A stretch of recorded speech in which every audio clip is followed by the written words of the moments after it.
ई विद्यालोक के शैक्षणिक वीडियोज में आप सभी को मेरा हार्दिक अभिनंदन। विषय है गणित का और कक्षा 5। शीर्षक है गुणा और भाग के तरीके, जो 13वां अध्याय है। आज का प्रसंग है आखिर भाग सीखे ही क्यों। मान लीजिए किसी पिता के पास 12 रुपए हैं और वो अपनी 4 बेटियों को अपने सारे रुपए दे देना चाहता है। पिता अपनी सारी बेटियों से एक समान प्यार करता था, इसलिए वह सभी बेटियों को एक समान रुपए ही देना चाहता है। अब सवाल यह उठता है कि पिता कैसे पता लगाएगा कि उसे हर बेटी को कितने रुपए देने होंगे। सोचिए। एक तरीका ऐसा हो सकता है, पिता सोचेगा कि चलो सबको 1 रुपया देकर देखते हैं। मान लेते हैं कि पिता को गुणा आता था, इसलिए उसे पता चल जाएगा कि अगर 4 बेटियों को 1-1 रुपये देंगे तो कुल मिलाकर 1 गुने 4 यानी 4 रुपये ही खर्च होंगे, जबकि उसके पास 12 रुपये हैं, अर्थात उसके पास 12 घटाओ 4 यानी 8 रुपये बच जाएंगे। चूंकि पिता के पास रुपये बच जाएंगे, इसका मतलब पिता समझ जाएगा कि वह बेटियों को 1 रुपये से ज्यादा दे सकता है और वह खुश हो जाएगा। अब पिता सोचेगा कि चलो सबको 2 रुपये देकर देखते हैं। अगर पिता 4 बेटियों को 2-2 रुपये देगा तो कुल मिलाकर 2 गुने 4 यानी 8 रुपये खर्च होंगे, जबकि उसके पास 12 रुपये हैं, अर्थात उसके पास 12 घटाओ 8 यानी 4 रुपये फिर से बच जाएंगे।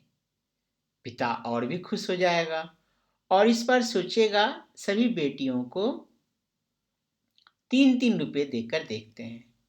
जब पिता 4 बेटियों को 3-3 रुपये देगा तो कुल मिलाकर 3 गुने 4 यानी 12 रुपये यानी सारे पैसे खर्च हो जाएंगे और प्रश्न का हल निकल जाएगा। अब मानते हैं पिता को सिर्फ जोड़ घटाव आता था और गुणा करना नहीं आता था, तब शायद पिता इस तरह सवाल का हल निकाल सकता था। अगर पिता 4 बेटियों को 1-1 रुपये देता है तो वह 1 जोड़ 1 जोड़ 1 जोड़ 1 यानी जोड़कर उससे पता चल जाएगा कि उसके 4 रुपये खर्च हो जाएंगे। वह 12 रुपये में से 4 रुपये घटा लेगा, यानी उसके पास बचेगा 12 घटाओ 4 यानी 8 रुपये। और पिता याद रख लेगा कि उसने एक बार घटाने की प्रक्रिया की है। पिता फिर से सबको 1-1 रुपये देगा और उसके 4 रुपये फिर से खर्च हो जाएंगे। पिता इस बार 8 रुपये में से 4 रुपये घटा लेगा और उसके पास बचेगा 8 घटाओ 4 यानी 4 रुपये। और पिता याद रख लेगा कि उसने 2 बार घटाने की प्रक्रिया की है। पिता के पास अभी भी रुपये बचे हुए हैं। पिता फिर से सबको 1-1 रुपये देगा और उसके 4 रुपये फिर से खर्च हो जाएंगे। पिता इस बार 4 में से 4 रुपये घटा लेगा और उसके पास बचेगा अब 0 यानी कुछ भी नहीं बचेगा। और पिता याद रख लेगा कि उसने 3 बार घटाने की प्रक्रिया की है। अब चूंकि पिता के पास रुपये नहीं बचे तो सवाल का हल मिल जाना चाहिए। पिता को याद है कि उसने 3 बार घटाने की प्रक्रिया की थी और हर प्रक्रिया में उसने हर बेटी को 1 रुपया दिया था। इसका मतलब उसने कुल 1 जोड़ 1 जोड़ 1 यानी 3 रुपये हर बेटी को दिए थे, यानी 3 रुपये हर बेटी को देने होंगे। अब मान लीजिए पिता के पास 12 रुपये के बदले बहुत ज्यादा पैसा हो। उदाहरण के तौर पर मान लीजिए 98,567 रुपये हैं। अब आप सोच सकते हैं कि पिता अगर उसी विधि से यानी गुणा या घटाव करके सवाल का हल निकालना चाहे तो उसे कितना समय और कितनी तकलीफ होगी। और इसी वजह से भाग सीखना आवश्यक है। अगर पिता को भाग करना आता होता तो पिता आसानी से हल निकाल सकता था, जबकि पैसा 98,567 भी हो या उससे भी बड़ा। आशा करते हैं इस कहानी को सुनने के बाद और इस उदाहरण को देखने के बाद आपको समझ में आएगा कि अगर गुणा और घटाव करना आता हो तब भी भाग सीखना आवश्यक है, क्योंकि उससे सवाल का हल निकालने में स्टेप्स कम लगेंगे और समय कम लगेगा। और समय का महत्व तो आप समझते ही हैं।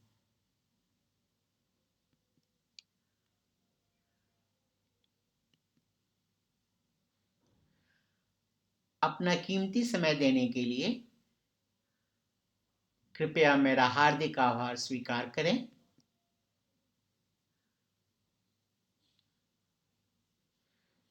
विद्या अभ्यास में आपकी रुचि यूं ही बढ़ती जाए।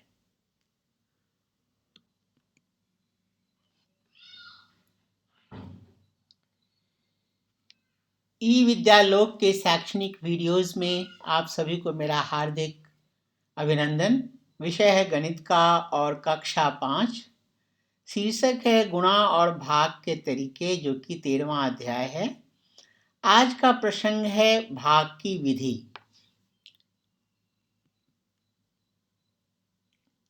इससे पहले कि विधि पर ध्यान दें, चलिए देखते हैं भाग की परिभाषा क्या है। और भाग की परिभाषा के पहले इसका चिन्ह देख लेते हैं। भाग का चिन्ह है एक रेखा, उसके ऊपर एक बिंदु और उस रेखा के नीचे एक बिंदु। तो इस चिन्ह को याद रखें। मान लेते हैं दो संख्या हैं। एक संख्या को लाल रंग से दर्शाते हैं और दूसरी संख्या को नीले रंग से। लाल रंग वाली संख्या में नीले रंग वाली संख्या का भाग देने का अर्थ है लाल रंग वाली संख्या को अगर नीले रंग वाली संख्या में बराबर बराबर बांटें यानी भाग करें तो कितने हिस्से बनेंगे। बराबर बराबर बांटने पर ऐसा हो सकता है कि अंत में कुछ अवशेष रह जाए। बराबर बराबर हिस्से को भागफल और अवशेष को शेष कहते हैं। लाल रंग वाली संख्या को भाज्य और नीले रंग वाली संख्या को भाजक कहते हैं।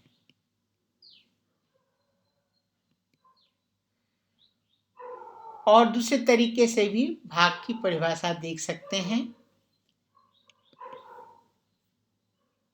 लाल रंग वाली संख्या में नीले रंग वाली संख्या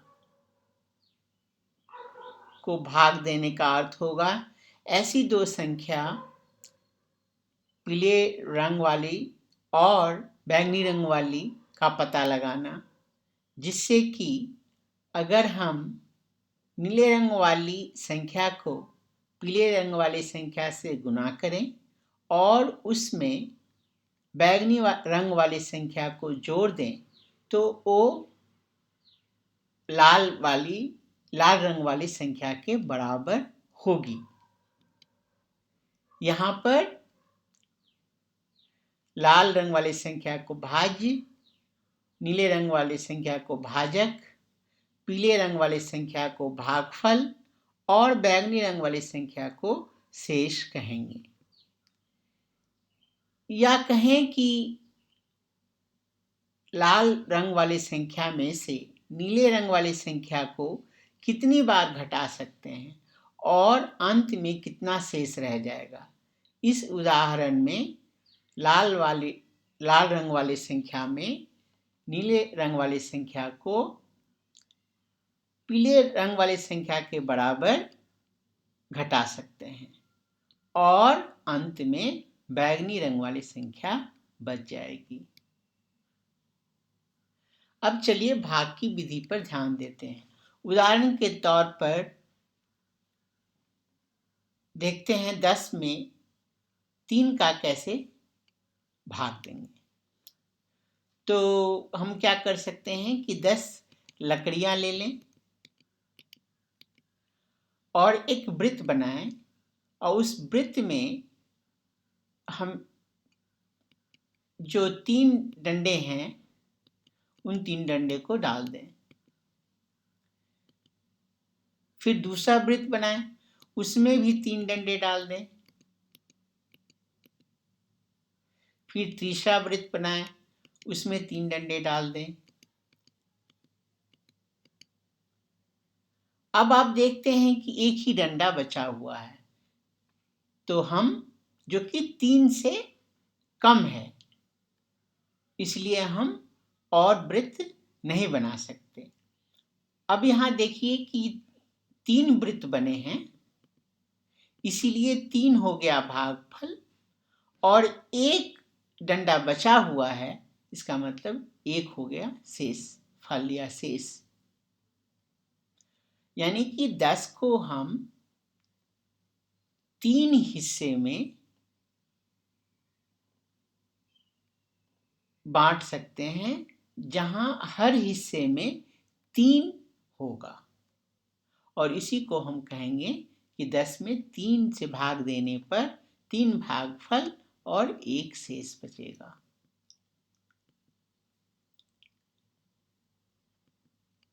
अब मान लिए 10 के बदले 4075 में 3 से भाग देना है। अगर विधि 1 का इस्तेमाल करें तो आप सोच सकते हैं कि इसमें कितना वक्त लगेगा और कितनी तकलीफ होगी। आपने देखा कि सिर्फ गुणा का इस्तेमाल करके या सिर्फ घटाव का इस्तेमाल करके भाग कर सकते हैं, परंतु उसमें भी काफ़ी वक्त लगेगा। फिर लोगों ने सोचा क्या गुणा और घटाव दोनों को एक साथ इस्तेमाल कर सकते हैं। भाग करने में लोगों ने पाया कि कर सकते हैं और ये भी पाया कि इस विधि से बड़ी संख्या को भाग करने में कम वक्त लगेगा। चलिए देखते हैं 4075 में 3 से कैसे भाग दे सकते हैं गुणा और घटाव दोनों का इस्तेमाल करके। तो यहाँ सबसे पहले जो सबसे बाएं में अंक है उस पर ध्यान देते हैं। तो बाएं में सबसे बाएं में अंक है 4। तो 4 जो है वो 3 से बड़ा है, तो हम अब देख 3 का पहाड़ा पढ़ेंगे। फिर 3 गुने 1 होगा 3 और 3 गुने 2 हो जाएगा 6। चूंकि 6 4 से ज्यादा है, इसीलिए हमें 3 लेना पड़ेगा, जो कि 3 गुने 1 के बराबर है। अब यहां देख सकते हैं कि 4075 है भाज्य, तो हमें 3 को 1000 से गुना कर लेना होगा। यानी कि 4 के बाद जितने भी अंक हैं, यहाँ पर 3 अंक हैं, इसका मतलब 1 के ऊपर 3 शून्य डालकर 3 से उसको गुना कर लेंगे, तो हो जाएगा 3000। अब 3000 कैसे मिला? 3 को हमने 1000 से गुना किया, तो 1000 अब भागफल में लिख लेंगे और 3000 4075 के नीचे लिख लेंगे। अब सब कुछ मिटा दीजिए। अब 4075 में 3000 को घटाइए, तो मिल जाएगा 1075। इसका मतलब हमने 2 प्रक्रिया की। एक 3 को 1000 से गुना किया तो 3000 मिला और 3000 को 4075 में से घटा लिया, तो तो इसलिए हम कह रहे थे कि इस गुना और घटाव दोनों का इस्तेमाल करके भाग कर सकते हैं। अब ठीक वही विधि दोहराते जाएंगे। अब सबसे बाएं में अंक है 1 और 1 चूंकि 3 से छोटा है इसलिए हम एक और अंक ले लेंगे तो वो है 10। 10 फिर 3 से ज्यादा हो जाता है। अब 3 का पहाड़ा फिर से पढ़ेंगे।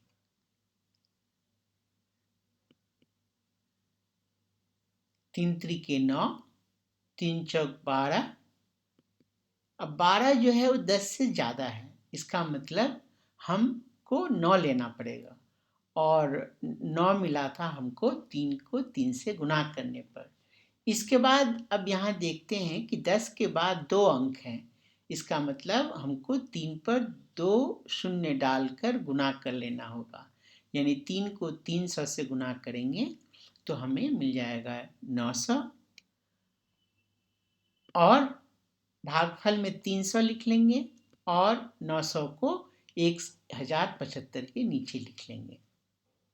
यहाँ आप देख रहे होंगे कि जब हम गुना कर रहे हैं तो उसमें बस 2 से 9 तक का गुना करना आना जरूरी है।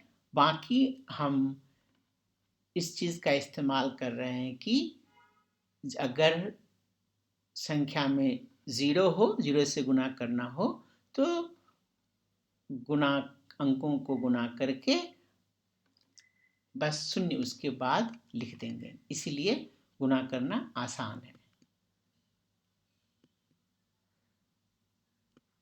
अब घटा लेंगे तो हमें मिलेगा 175। अब फिर इसी विधि को दोहराएंगे तो यहाँ देखेंगे सबसे बाएं में अंक है 1, चूंकि 1 3 से छोटा है तो हम एक और अंक ले लेंगे, वो हो गया 17। 17 3 से बड़ा है तो अब हम फिर 3 का पहाड़ा पढ़ेंगे तो देखेंगे 3 गुने 5 यानी 15 और 3 गुने 6 यानी 18। चूंकि 18 17 से बड़ा है इसलिए हमको 15 लेना पड़ेगा, यानी 3 को 5 से गुना करना है। अब यहाँ 17 के बाद आप एक अंक और देख रहे हैं, इसका मतलब हमको 5 पर एक शून्य देकर गुना कर लेना होगा। यानी 3 को 50 से गुना करेंगे तो 150 मिलेगा।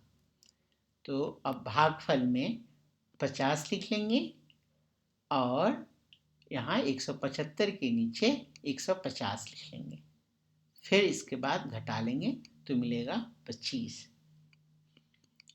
अब सबसे बाएं में अंक है 2 जो कि 3 से छोटा है।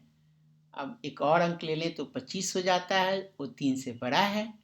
तो अब 3 का पहाड़ा फिर से पढ़ेंगे तो 3 गुने 8 होगा 24 और 3 गुने 9 हो जाएगा 27।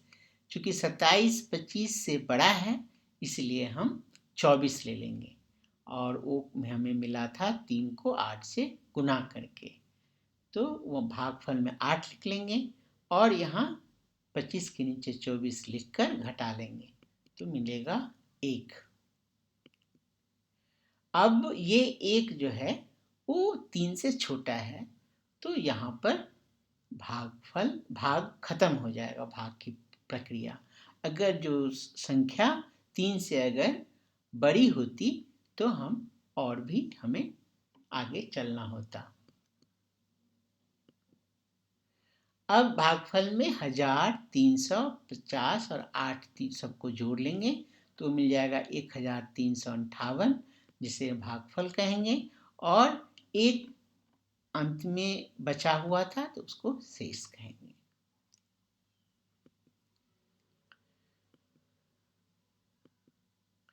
इसको हम थोड़ा और सरल कर सकते हैं। हम ऐसे कर सकते हैं कि 4 को 3, 4 चूंकि 3 से बड़ा है तो उसी तरह से पहाड़ा पढ़कर 3 गुने 1 3 लिख सकते हैं यहाँ, और 1000 से गुना करने की जरूरत नहीं है। अब 4 में 3 को घटा लेंगे तो 1 मिलेगा। अब ऊपर में जो शून्य है उसको यहाँ 1 के बगल में ले आएंगे, फिर उसी तरह से देखें कि 10 चूंकि 3 से बड़ा है, इसीलिए 3 का पहाड़ा पढ़ेंगे तो देखेंगे कि 12 10 से बड़ा है, तो हम 9 ले लेंगे, और 9 जो है वो है 3 गुने 3 के बराबर, तो हम 3 भागफल में लिख लेंगे, और 9 जो है 10 के नीचे लिख लेंगे। फिर 10 में से 9 को घटाएंगे तो 1 मिलेगा। अब 0 के बाद जो 7 है वो 1 के बगल में ले आएंगे। फिर देखेंगे कि 17 जो है वो 3 से बड़ा है, तो 3 का पहाड़ा पढ़ेंगे। फिर देखेंगे कि 3 गुने 5 होता है 15, किंतु 3 गुने 6 होता है 18। चूंकि 18 17 से बड़ा है, इसलिए हम 15 को ले लेंगे, जो है 3 गुने 5। तो 5 हम भागफल में लिख लेंगे, और 15 को हम 17 के नीचे लिखकर घटा लेंगे, तो घटाने पर हमें मिलेगा 2। फिर इसके बाद 5 को 2 के बगल में ले आएंगे, और चूंकि 25 जो है सो 3 से बड़ा है, तो 3 का पहाड़ा पढ़ेंगे तो देखेंगे 3 गुने 8 होता है 24, किंतु 3 गुने 9 होता है 27। चूंकि 27 25 से बड़ा है, इसलिए हम 24 लेंगे, और 24 जो है सो 3 को 8 से गुना करने पर मिलता है, तो 8 भागफल में लिख लेंगे, और 24 को 25 के नीचे लिखकर घटा लेंगे, तो घटाने से हमें मिलेगा 1। अब चूंकि 1 जो है वो 3 से छोटा है, तो भाग की प्रक्रिया यहीं पर खत्म हो जाएगी। तो 1358 हो गया भागफल, और 1 हो गया शेष। अब अगर भाजक 3 के बदले कोई दूसरी संख्या होती, तो आप 3 के बदले उस दूसरी संख्या का पहाड़ा यूज करके, पहाड़ा का उपयोग करके या गुणनफल का उपयोग करके भाग दे सकते हैं।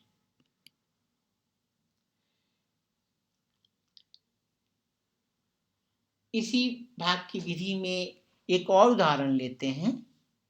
यहाँ 3075 में 3 से भाग देना है। तो यहाँ देखिए आप, सबसे बाएं में अंक है 3, और 3 3 के बराबर है, तो 3 गुने 1 3 लिख सकते हैं, और 3 में से 3 को घटा लेंगे तो मिलेगा 0। अब 0 के बगल में 0 को उतार लेंगे।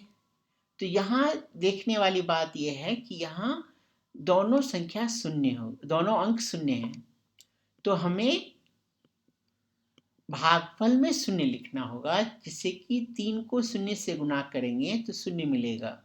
अब 0 में से 0 को घटा देंगे तो 0 मिलेगा फिर से। अब 7 लाएंगे, तो अब 7 में 3 का भाग देना है, तो 7 चूंकि 3 से बड़ा है, इसलिए 3 गुने 2 बराबर 6, और 3 गुने 3 बराबर 9 देखेंगे, तो 9 चूंकि 7 से बड़ा है, इसलिए 6 ले लेंगे, और 6 मिलता है 3 को 2 से गुना करके। फिर 7 में से 6 को घटा लेंगे तो मिलेगा 1। अब 1 के बगल में 5 को ले आएंगे तो हो जाएगा 15। 15 चूंकि 3 से बड़ा है, तो फिर 3 का पहाड़ा पढ़ेंगे तो देखेंगे कि 3 गुने 5 15 होता है, तो सीधे भागफल में 5 लिख देंगे, और 15 में से 15 को घटा लेंगे। चूंकि 0 जो है वो 3 से छोटा है, तो भाग की प्रक्रिया यहीं पर खत्म हो जाएगी, और 1025 हो जाएगा भागफल, और 0 हो जाएगा शेष।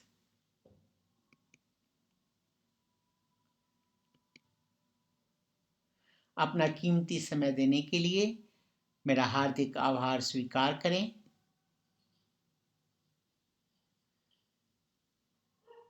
विद्याभ्यास में आपकी रुचि यूं ही बढ़ती जाए।